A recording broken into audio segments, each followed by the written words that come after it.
Professional success has enabled Bruce Bastian to fulfill a lifelong dream of providing philanthropic support to benefit, encourage, and preserve the rights of individuals. Long before he had any organized foundation for giving, he gave anonymously to the Utah AIDS Foundation and has continually supported their efforts for over 20 years. In 1996, Bruce formed the B.W. Bastian Foundation and has adopted a policy of supporting organizations that wholeheartedly embrace the principle of equality. Individual philanthropic support for the Utah AIDS Foundation and other LGBT organizations is very important in Utah and other red states because you're not going to get a lot of support from the legislature. They are just not going to say, oh yeah, Utah AIDS, well, let's give them a couple of million. That's just not the Utah legislature. So individuals really have to step up, and that's what makes the difference.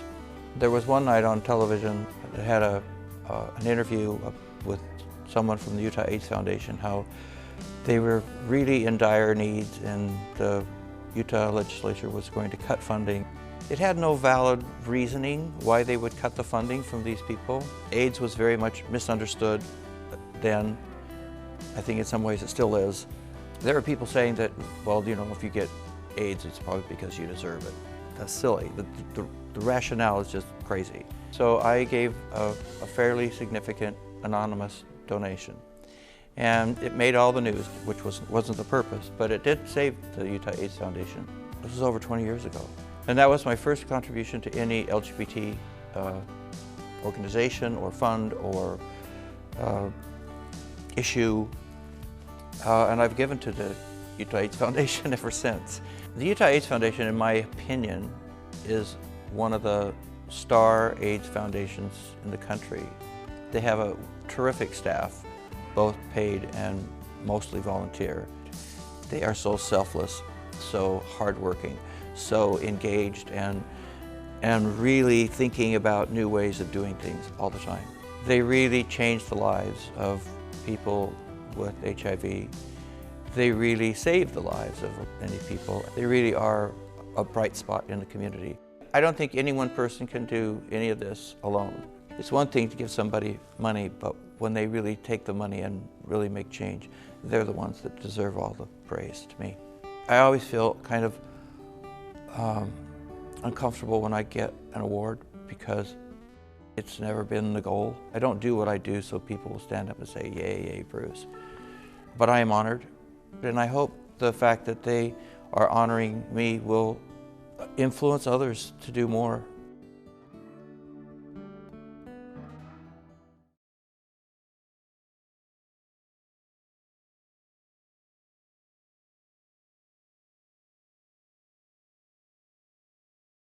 While serving as a health advisor to the U.S. Senate, Dr. David Sunwall took an academic rather than a political stance on issues. At the onset of the HIV/AIDS epidemic, he took ignorance, fear, prejudice, and political bias surrounding the crisis head-on. Without any personal judgment for those afflicted with this deadly disease, he spearheaded effective legislation to educate caregivers, the general population, and those most at risk, establish funding for healthcare to those who couldn't afford it, and stimulate research that would prove to have benefits far beyond this virus. I was the health staff director for Senator Orrin Hatch when he chaired the Labor and Human Resources Committee in the U.S. Senate. We had many responsibilities, including funding for NIH and the FDA, CDC, all of these agencies in the Public Health Service.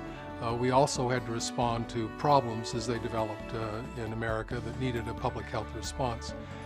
And I'll never forget the day I received a phone call from someone I didn't know named Bruce Decker. He said, well, I'm an openly gay man and I work for the Republican governor of California, and we have a serious public health problem you need to be aware of. So that was the beginning of my involvement with HIV/AIDS, and from there we went on to convene hearings in the Senate and develop legislation to respond. It was a great challenge. We had a lot of stigma against homosexuals and drug users who are most at risk of this, but this fatal virus was no respecter of persons. It could attack anyone if it got entree to the body. So for our very first hearing, we were fortunate to find a man from Texas who was heterosexual, father of 5. He had contracted the HIV through being hemophiliac. He explained that his children couldn't go to school in their Dallas neighborhood because of the fear people had they might contract the disease. It was a strange climate, and it took a lot of us working together to make sure people were not afraid for unfounded reasons of this virus. Very quickly, we developed funding for what we called educational training centers, and that funding started what became a series of bills to address research and health education and really some care for people with HIV who otherwise couldn't afford it. There was a great deal of money that flowed into HIV/AIDS research, and when people would counter saying, why are you doing this for one disease and especially for those kind of people, I would say, no, it's for all of us, because this research will fund scientific advancements in cancer, infectious disease, immunology, all of them related to HIV, but none of them unique to that particular virus. After the work in the Senate, I volunteered at a clinic in Washington where I saw many, many patients with HIV/AIDS, all of whom died before 1996. So it was really sad in that respect, but gratifying that when the new antiviral medications came in and were developed through all that research I talked about, they were able to sustain a reasonably normal life.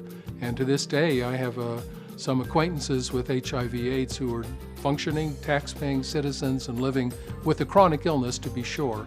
But I'm pleased that I've been able to see firsthand and then see the benefits of the research that we stimulated that's made this not so likely to be initially fatal, but more a chronic disease we can manage. I've been involved in different ways over the years, but I kind of assumed that this was all in my past, and to receive the recognition means a lot to me, and I hope I've contributed in some way, having been in the right place at the right time to receive information and then act on it pretty quickly. So I'm very pleased that they've recognized me this way. Thank you.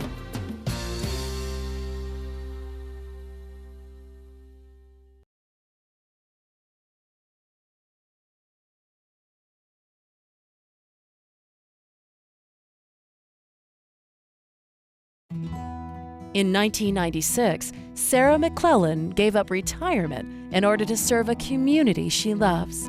She embraced a segment of the population that was underserved, yet in great need, residents of northern Utah who had contracted HIV. At the time, many who were suffering with this fatal disease had no access to education or support. In 1997, Sarah founded the Northern Utah Coalition in Ogden. After 16 years, Sarah continues to work tirelessly because she knows she is making a positive difference in her community. I began working with HIV in 1996. My friend, Reverend Shirley Jones, called me one day and said, I need assistance in helping me to look at some funding for HIV, because up in northern Utah, we don't have an organization that is really doing anything specific for people of color that has been hard hit with this disease. And in 1996, there was a lot of emphasis on education. At that time, there was a lot of myth and stigma and misunderstanding about HIV and AIDS. Even though it had been around since 1980, it was still quite scary. When you look at the statistics, especially for people of color, and African American women between the age of 24 and 34, it is one of the leading causes of death, and people don't realize that. Our focus and our role has really changed. In the very beginning, like I said, we talked about mostly education, and so we were not working one-on-one with clients like we do today. We do testing for HIV, we do community outreach. We have 25 drop centers that we provide materials for high-risk behaviors. We also do health relationship training, because it's not just the person that is infected with the HIV or AIDS that is infected, but it impacts the whole family. So in order to be effective, you have to know that you have to treat the whole family. It is very important that folks have somewhere to go, because it is still here after 30 years. We still have folks that are getting infected and they still need services. I have had so many positive experiences. I'm very passionate about this, and I believe in what I do, and I know that every day, just about, I make a difference in someone's life. I think that's my story, is just making a difference and letting folks know that they matter and that I care. I am just honored that the Utah AIDS Foundation and the Board of Trustees thought enough to think about a person like me and to honor. I'm truly thankful and very grateful.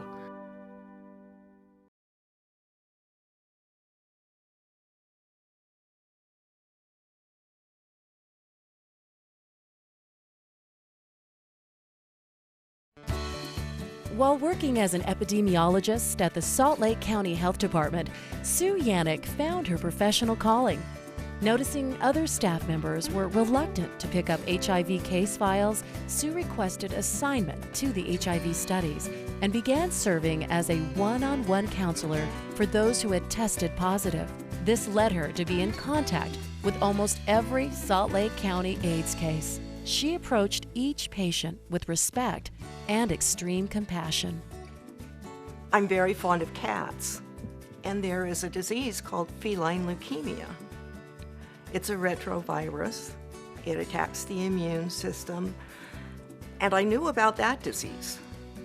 And when I first heard some of the headlines about AIDS, I thought, this sounds like feline leukemia. And I knew there was no cure for feline leukemia and that it was very deadly, and so I took a real interest in it. My job at Salt Lake County Health Department was to counsel people after their HIV tests. Specifically, the ones that I counseled were the ones whose tests were HIV positive. And the second part of my job was to interview them for partners, because they're infected, someone else has infected them, and potentially infected someone else. And that's a pretty tense interview. You're asking them about the most private part of their life, and yet it's very important that we get those people in and get them tested. Going and getting the partners was a big chunk of work, because the person coming in voluntarily for a test at the health department was somewhat prepared. When I would go out and contact a partner, they were just getting a bucket of cold water in the face. It's a crisis. People are finding out now it's a life-threatening disease, but there is hope. But years back, it was almost a death sentence. And I think that calls for some real counseling and some support to be there for them. It was very tough in the beginning. We were giving these clients very little. We were giving them some bad news, kind of a pat on the shoulder, think positive, there may be a cure coming out or at least a treatment. We weren't giving them anything. I got thinking about my role in it, and I thought, there's just got to be something better. And I made it a point with all of my interviews with them to, number one, touch them, and number two, they had to laugh before they left my office. And I found it really rewarding to work with these clients. They're brave, wonderful people. I think it's really humbling. Not that I didn't do what I did, but it's just such an honor, because there are so many people who have done so much with this infection, and it's come such a long way. I'm surprised they remembered me. I've been retired for 5 years and thought that I was just a thing of the past, and so this was really a boost for me to realize that I was remembered and I was chosen.